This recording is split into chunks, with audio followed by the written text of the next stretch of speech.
Well, good afternoon, everyone. I think we'll go ahead and get started. Welcome to the 15th Annual Undergraduate Research Symposium and our Alumni Keynote Reception. My name is Kevin Hatfield, and I serve as our Assistant Vice Provost for Undergraduate Research and Distinguished Scholarships with the Division of Undergraduate Education and Student Success. And I just wanted to share that since 2011, I've enjoyed the privilege of chairing our symposium steering committee comprised of members from across the institution who work innovatively throughout the year to plan this event for our undergraduate presenters and their research mentors, as well as our guests from Lane, Umpqua, and Central Oregon community colleges, local high schools, the Eugene Springfield community, and also UO alumni chapters. Over the past 15 years, the symposium has celebrated the research, creative work, and experiential learning of over 5,200 student presenters and over 3,000 faculty members, graduate students, and community partners who have served as mentors. This year, we're honored to welcome 520 presenters and 384 research mentors, of which 104 are graduate students. The record number of 492 presentations this year encompass students from all 8 colleges and schools, the Phil and Penny Knight Campus for Accelerating Scientific Impact, 86 majors, and 77 minors. The breadth of participants is further illustrated by the 93 research centers, institutes, and laboratories that hosted our undergraduate presenters, and a record 344 of our students today received funding to support their research and creative work from 112 internal and external sources. Each year, we strive to expand the diversity of the fields represented at the symposium. Last year, we launched the film screening and discussion session of student-created films, which continues this year in collaboration with the Cinema Studies Department, Ducks After Dark, and UO Presents. This year, we're excited to announce a new partnership with the School of Music and Dance, led by Dr. Joyce Wei-Jo Chen, Assistant Professor of Historical Keyboards, whose students from her early music studio and Collegium Musicum courses will be performing pieces on period instruments in Renaissance and Baroque attire, beginning at 2:30 this afternoon in the Collier House. So if you're here, definitely go and visit that. I also wish to take a moment to acknowledge the principal co-sponsors of the symposium whose support make this event possible. Obviously, the Division of Undergraduate Education and Student Success, University Housing, and the Department of Residence Life. If you've seen the cookies, we actually have a cookie printer in University Dining that uses the design of the symposium on the cookies, so definitely check those out. The College of Design, the Office of the Vice President for Research and Innovation, and the Undergraduate Research Opportunities Program, the Robert D. Clark Honors College, School of Journalism and Communication, Herb Memorial Union, the Ronald D. McNair Scholars Program. In particular, the peer leaders of the Affiliated Students for Undergraduate Research and Engagement and the Oregon Undergraduate Research Journal, who host workshops throughout the year for presenters to help them prepare to write abstracts, as well as author, artist, and designer statements, designing posters, and rehearsing oral presentations. And finally, a special recognition to the UO Libraries and the Lundquist College of Business for co-funding the printing of our 300 student posters that are being presented this year. I also want to direct your attention to our symposium program available on the website that includes the full acknowledgments for our steering committee members, the session moderators, our symposium volunteers, along obviously with the names and of both the presenters and their mentors, as well as the descriptions of what they're presenting today. I wish to conclude my opening remarks by spotlighting the core planning team who have met weekly since last September to plan the symposium. So I'm just going to ask them if they can stand up to be recognized, because I think they're all here in the room. J.C. Bartlett, Nancy Cunningham, Blanche McCormick, Victoria Robinson, Mikhail Williams, and Jessica Winders. So thank you, team, for all your work. And it's now my pleasure to introduce University of Oregon Provost and Senior Vice President Christopher Long. Throughout his career, Provost Long has championed research experiences for undergraduates, and he's committed to the transformative power of liberal arts research and teaching. Through his scholarship, grants, and pedagogy, he has advanced models for collaborative research and scholarly apprenticeships in the humanities for undergraduates, including the research for his book, Socratic and Platonic Political Philosophy, Practicing a Politics of Reading, and the Mellon-funded Public Philosophy Journal, an innovative online publication for accessible scholarship that deepens our understanding of publicly relevant issues, to name just 2 examples. It's in this spirit that Provost Long joins us today to offer remarks and recognize our 2025 Center for Undergraduate Research and Engagement Faculty Research Mentor Awardees. So please join me in welcoming Provost Long.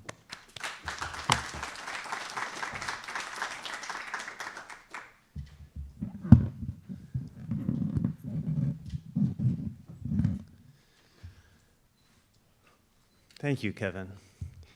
Please join me in thanking Kevin for, this is the 15th year of this event, so Kevin, thank you.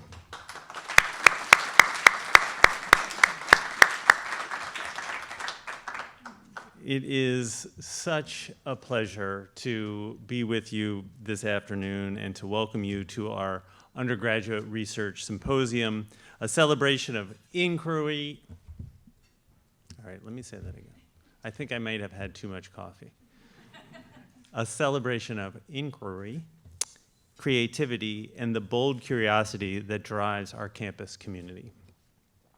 This event has become a staple here at the University of Oregon with, as Kevin mentioned, over 500 undergraduate students from 86 different majors presenting their diverse projects this year. Today we gather not only to witness the impressive work of our undergraduates, but to honor something deeper: the human desire to know, to question, and to create. Kevin mentioned my book on Socrates, but another person that I've written a lot about is Aristotle. And Aristotle, at the beginning of the Metaphysics, it's actually the very first line of the Metaphysics, has this sentence: all human beings desire to know. This desire, this reaching out to understanding, is at the heart of what we're here to witness and experience today. Research is not just a project or a process, it is a meaning-making activity, and a deeply human one. Through research, we explore the nature of things and the delicate threads of connection that run through our communities, through our cultures, through the natural world, and through our inner lives. Whether you're presenting a scientific poster, performing an original theatrical creation, or analyzing literature or social phenomena, you're taking part in the profoundly human activity to move from the surface of things to their deeper meaning. Actually, Aristotle talks about this also in his Physics, and in Greek, physics is just the word for nature, ta physika, the physical things, the natural things. And he talks in that text about moving along the road of knowing from what is first for us to what is first by nature. What he means is the way things first appear to us is the gateway to a deeper understanding. And research is the road we take, winding and treacherous though it may sometimes feel, to discern something of the true nature of things, to move from the surface to the depth. And what a display of the research endeavor our students will be providing today. This symposium is a wonderful opportunity for undergraduates from every major, from biology to psychology, from economics to dance, to showcase their discoveries and their ideas. Some of you will present your work through posters, and others through talks, performances, exhibits, or even documentaries. What binds this together is the human desire to know. I didn't mean for this to be a lecture in Aristotle or ancient Greek philosophy, but it turns out I care a lot about these words that are used, that Aristotle uses. And the word he uses for knowing is eidonai. And eidonai means to see or to discern the shape of things. Research is rooted in that desire to discern the shape of things, not from the surface, but from the depths, not only how they appear, but how in appearing the way they do, they express what they truly are. Each project shared here today is an effort to discern things as they truly are. Research doesn't always offer grand answers, but it offers something just as powerful, the act of attending closely to the world we share, to the world as it appears, and the joy of finding something new. For those of you who are already thinking about how you might continue your inquiry here at the University of Oregon or beyond, I encourage you to remain connected to your faculty mentors. Many institutions, including our own, offer robust graduate programs that can help you take this work even further, push the boundaries of human knowledge deeper to discern something more of the nature of things. The path of advanced research is not only possible, it is a continuation of the journey you've already begun. This endeavor to discover is itself a critical component of the public good mission of the University of Oregon. Regardless of where your academic journey leads you, let us remember that the spirit that animates this work is alive in the work we see today. As the poet and activist Audre Lorde once said, the learning process is something you can incite, literally incite, like a riot. And then, just possibly, hopefully, it goes home or on. You all have taken on the challenging and exhilarating work of inciting knowledge, of shaping insight, and of offering something meaningful to the rest of us. That is no small thing. It's an act of generosity, of courage, and of creativity. So thank you, and congratulations. To all of our student researchers, we are so proud of you. To our faculty mentors and advisors, thank you for guiding and supporting this vital work. And to all of you attending today, thank you for supporting this riot of learning and discovery. Thank you.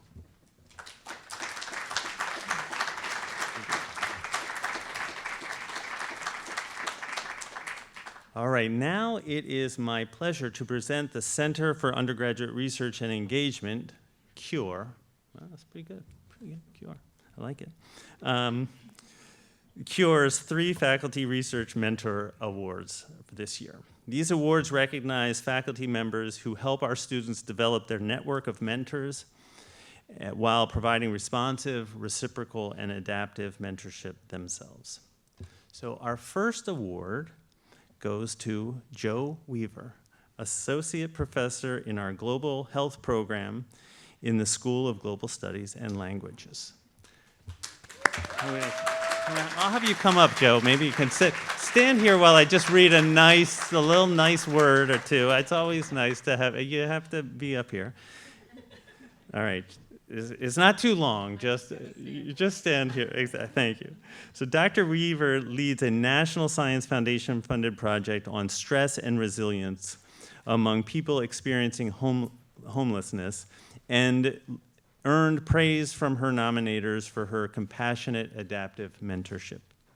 Her students credit her with fostering both their academic and personal growth, especially by helping them navigate the emotional challenges of their research with empathy and support.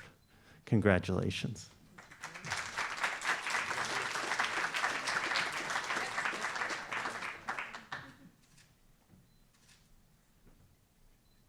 All right. Oh, we got it. You'll have choices. Good to see you. Thank you, Joe. Okay. Our second Faculty Mentor Award goes to Ignacio Lopez Buson, an associate professor in the School of Architecture and Environment in our College of Design. Ignacio, come on up. We'll read a few nice things about you, Ignacio. Professor Lopez Buson is celebrated for his expertise in landscape design technology and for mentoring students to meet evolving industry standards.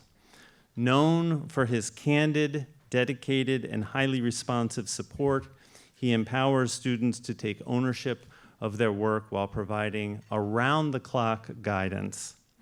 His mentorship is deeply reciprocal, helping students produce meaningful career-shaping projects while advancing shared scholarships. Congratulations.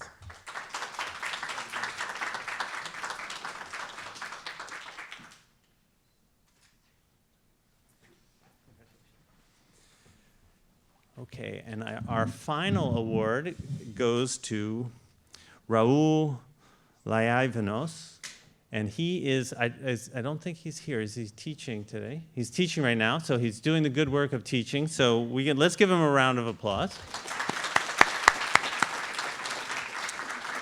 Raul is an associate professor in our Department of Sociology. Professor Laivanos, who can't be with us, is praised by the Sociology honors cohort for his exceptional personalized mentorship throughout their thesis process, offering thoughtful, flexible guidance across diverse projects. He fosters mutual respect and trust with students and invests deeply in their academic and professional growth. His support extends beyond the classroom, helping students build networks, secure funding, and confidently navigate the broader academic world. I would like to personally thank all three winners for their commitment to student learning and development. Your mentorship has made a meaningful and lasting difference in the academic and personal lives of our students. So thank you.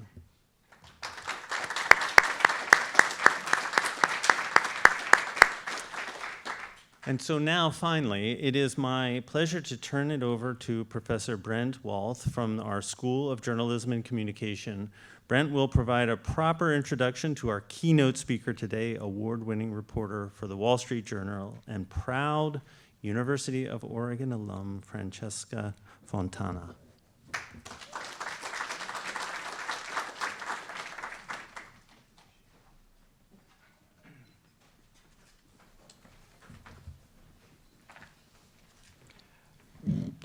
Thank you. It's great to be here. And to echo the provost, this symposium celebrates this essential quality of a university, this freedom to pursue questions and to practice inquiry in the way so many of these students with their work presented today have done. We often equate our time in college as sort of sitting in the classroom passively as professors such as myself push information your way. And I was one of those back of the classroom students when I was here at the University of Oregon. But what I was fortunate to have was to have enough faculty, professors to bring me forward and to help me understand that really what the role of teachers is to inspire you toward your own power of discovery. The work showcased here represents great success in applying that curiosity, discipline, and creativity that inquiry really requires. Our keynote speaker today exemplifies those ideals in ways that reach the highest expectations and levels of her profession, journalism, but also the deepest sense of personal exploration. Francesca Fontana is a 2017 graduate of the University of Oregon, the Clark Honors College, and the School of Journalism and Communication. She's a first-generation college student who graduated with academic honors, and not long after graduating, she joined the Wall Street Journal, where she works as a reporter, a columnist, and a podcast developer and host. Her work often focuses on the financial world, stock markets, investments, and what those of us who have known her since her time at U of O really admire is her ability to take on these complex topics with a sense of engagement and relatability and narrative. She makes them human and real. Today, she will share with you some of her insights gained from writing her forthcoming book, The Family Snitch. It's an investigative memoir uncovering her father's criminal past and the influence it had on her family and her own life.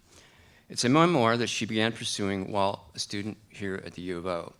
And what she's produced is a literary work where journalism touches art itself, self-revealing, honest, courageous, and necessary. Please welcome Francesca Fontana.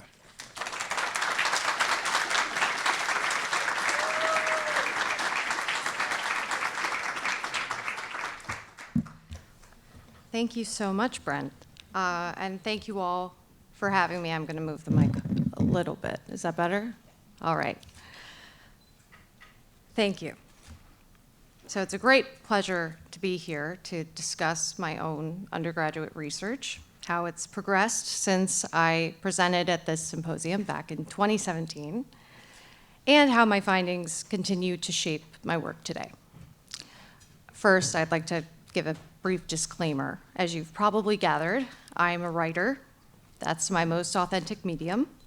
I believe that writing enables me to say what I mean in the most complete way, with the least amount of understanding lost in transmission. Writing is one thing, and oration is another. I'm always tempted to improvise and make jokes and take detours. And later, I always feel like I've diluted my own meaning.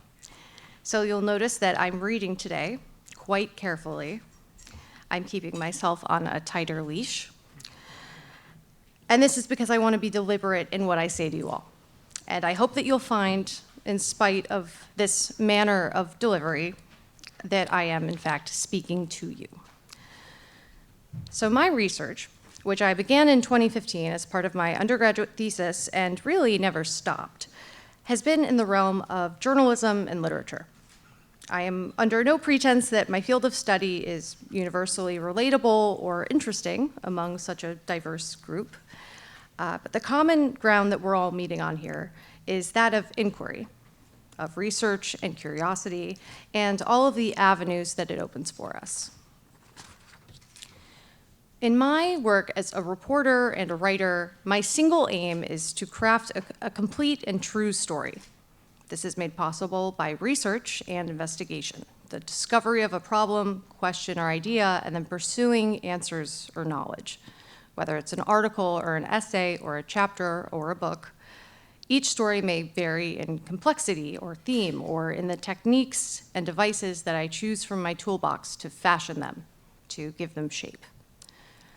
But what I've found since I started my thesis and began pulling at all of its threads is that the research, the inquiry, and all of its methods of examination and investigation is non-negotiable. My work is impossible without it. As a practitioner of journalism, of reporting, this is unsurprising to me. As a practitioner of creative nonfiction, this was revelatory. My first book, The Family Snitch, began as my thesis for the Honors College and the Honors Journalism program. And over the past 10 years, in order to elevate it as a work of creative literary nonfiction, I had to figure out how to achieve imagination and invention. I thought I simply had to be creative, which is such an empty and ineffectual and passive phrase. When I tried to be creative, this too was an empty and ineffectual and passive practice. I thought it meant that after my reporting and investigation was done, I had to sit and let the inspiration come find me. Some greater power would hit me over the head with a new metaphor I could use. Or I would figure out a way to say something if I just sat in the right place. Reporting and researching and investigating, now that I knew to be active. A mentor of mine likens it to a hunt, and I found that it never really ends. Or maybe it's in fact the call of the hunt that never seems to lose its urgency or its lure. What I learned and what I've integrated into my practice and craft is that the hunt is not limited to a single path, to the dogged pursuit of knowledge or hard facts. To transform that raw material into narrative and to elevate it beyond the literal and physical truth and reach for the figurative, achieve a greater truth, you have to hunt that down too. It's not something that finds you as you sit around with soft and clean hands waiting for a muse. Your hands are never clean. It's something you dig for. It's something that you carry back in your teeth. So my thesis was called Seeking Truth Through Investigative Memoir, the emerging literary genre in which a writer uses journalistic methods to report out one's life and one's story. This project involved my theoretical research into the inherently contradictory definitions of truth in journalism and memoir. One calls for unbiased historical fact, objectivity. The other allows for or even necessitates subjectivity. Then I figured I could reconcile them in practice and began reporting out my own life, my family history, my father's secret criminal past in Chicago, and where I really came from. This pursuit was sustained by my own intellectual curiosity, which roamed from literary theory and history to memory and philosophy and psychology.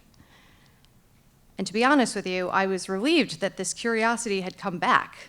It had come so naturally to me as a child asking why, and it had withered with adolescence under all of the embarrassment. But I hadn't known this. It had the ability to renew itself. It had the capacity to grow, and I found it had an appetite. After I defended my thesis, I figured that I had my marching orders. I had figured out how to bring rigor to my reporting and my life writing, and critically, as an aspiring memoirist, to my own self-implication.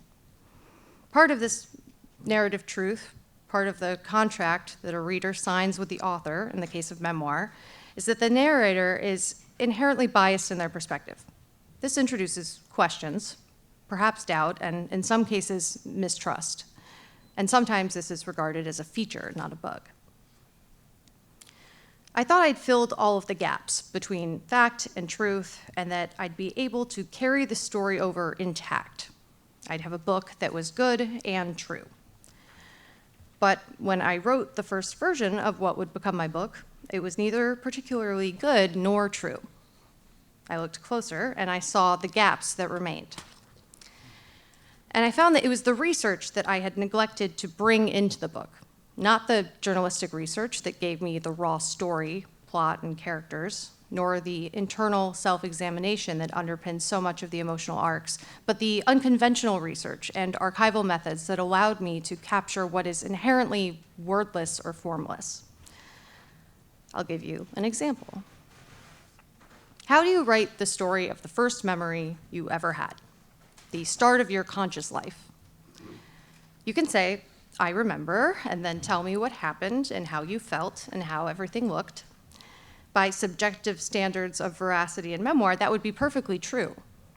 But it may not be entirely whole. You haven't addressed where you got the information.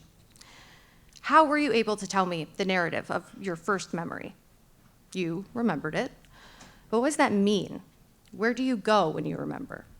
Are you transported, as so many scholars like to compare memory to mental time travel? And if you didn't know any better, you'd say that you left an empty chair in my wake for about 20 seconds or so? Or am I the one who disappears, along with the room that we're in and the rest of its inhabitants, as the setting of your first brush with consciousness takes my place?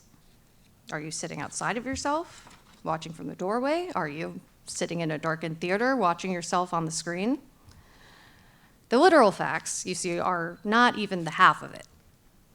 And for me, this perhaps unconventional research has two sides, and I've never seen one at play without the other.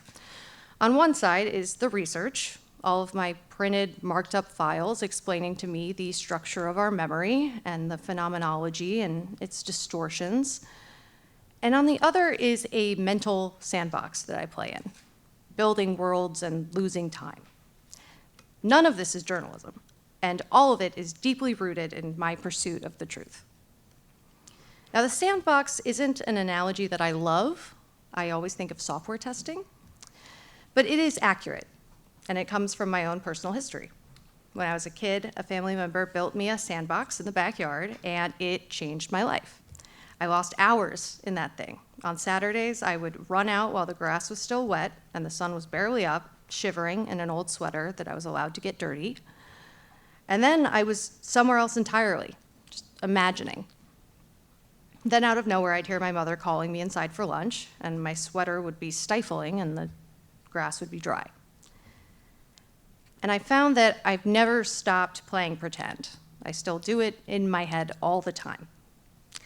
It's one of the few enduring joys of my life. And I'm not embarrassed to admit it. I am embarrassed, however, by how long I resisted playing pretend in my own work. Recently, I've started stealing David Lynch's phrase, going dreamy. And if there's a better way to describe it, I have not found it, and I don't think I'm going to try.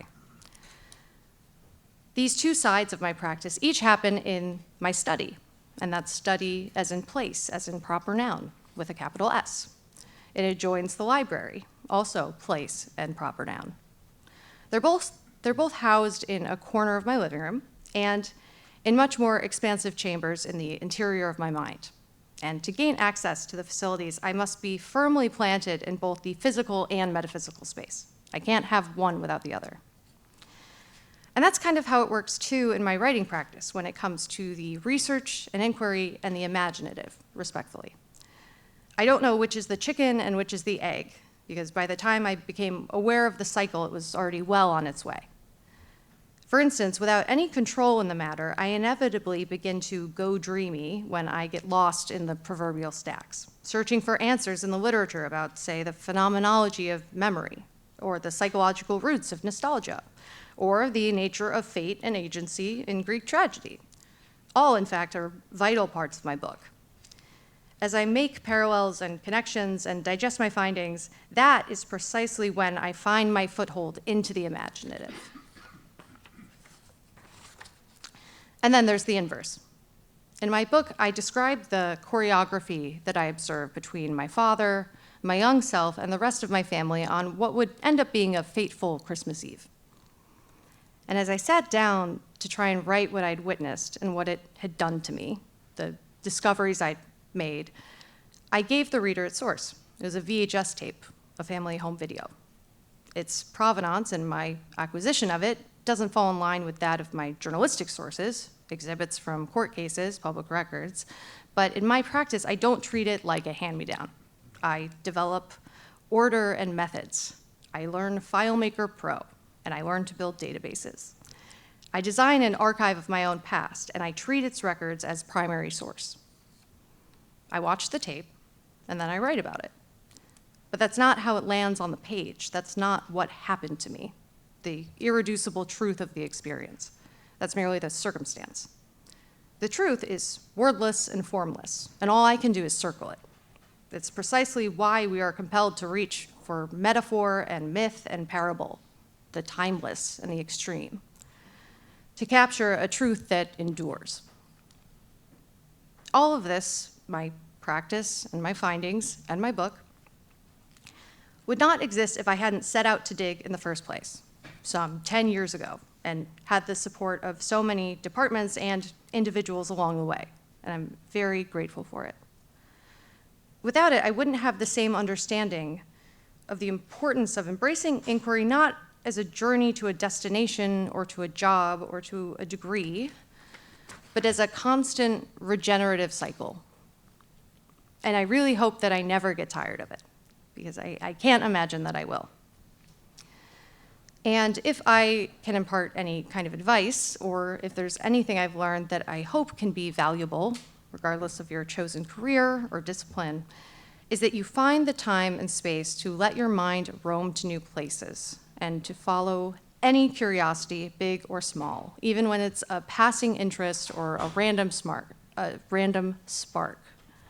and maybe especially when that's the case, because you don't know where it's going to take you, and the search itself is usually well worth it. Thank you.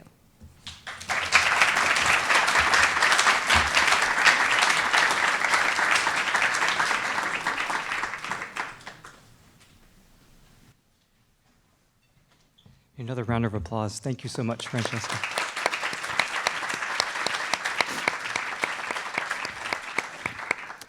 And I think I'm going to invite my colleague Jennifer Pfeiffer to offer some remarks on behalf of the College of Arts and Sciences and the institution regarding undergraduate research. So Jennifer, thanks for joining us today.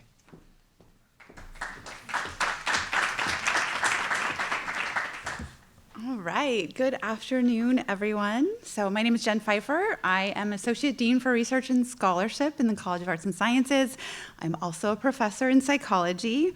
So it's really a privilege to be here soaking in today all around campus and in the building, the 15th Annual Undergraduate Research Symposium. And first and foremost, I want to congratulate the remarkable student presenters and the dedicated mentors that got them here, who supported them along the way. I admit I might be biased, but I think that together that represents the very best of what a public research university like U of O can offer. And I also wanted to underscore the milestones that Kevin mentioned earlier as being just so incredible. As an Associate Dean for Research and Scholarship, as a PI of a research lab here at U of O since 2008, and as someone who has been involved in research since I was a freshman in college, the numbers I've seen around this are just really inspiring, and they're really hopeful.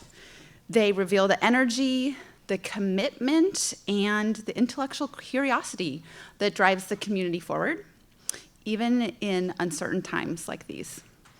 But I think all of the impressive numbers don't tell the whole story. So I just want to expand on it for a few minutes here.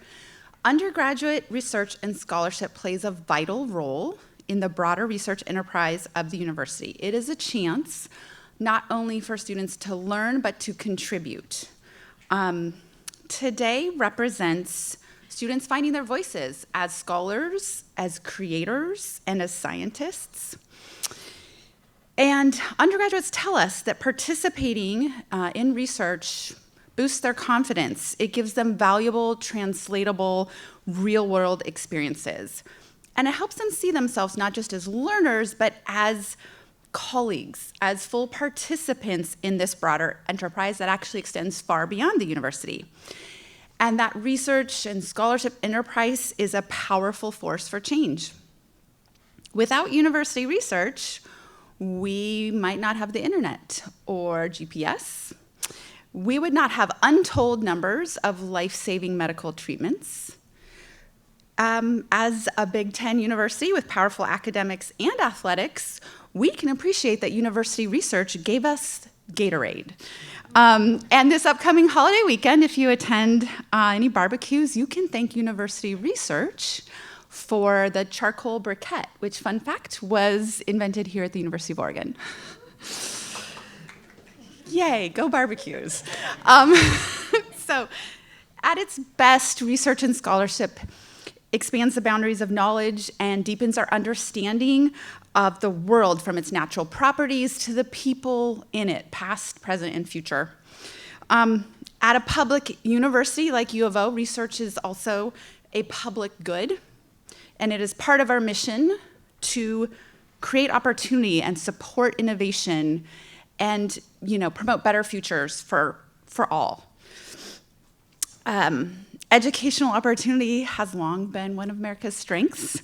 It has fueled prosperity and innovation and discovery for generations, and protecting that opportunity, protecting the future of research and the students who will engage in it and lead it in the future, means recommitting ourselves to the values that bring us all here today: curiosity, collaboration, and the courage to ask bold questions. So to the students who are in this room, thank you for sharing your work and your ideas and your energy with us. And to the mentors, the graduate students and faculty mentors, thank you for helping to guide their paths. To everyone else attending, thank you for being part of this celebration of undergraduate research. Good luck to everyone for the rest of the day with your presentations and performances. We are so proud of you. Thank you.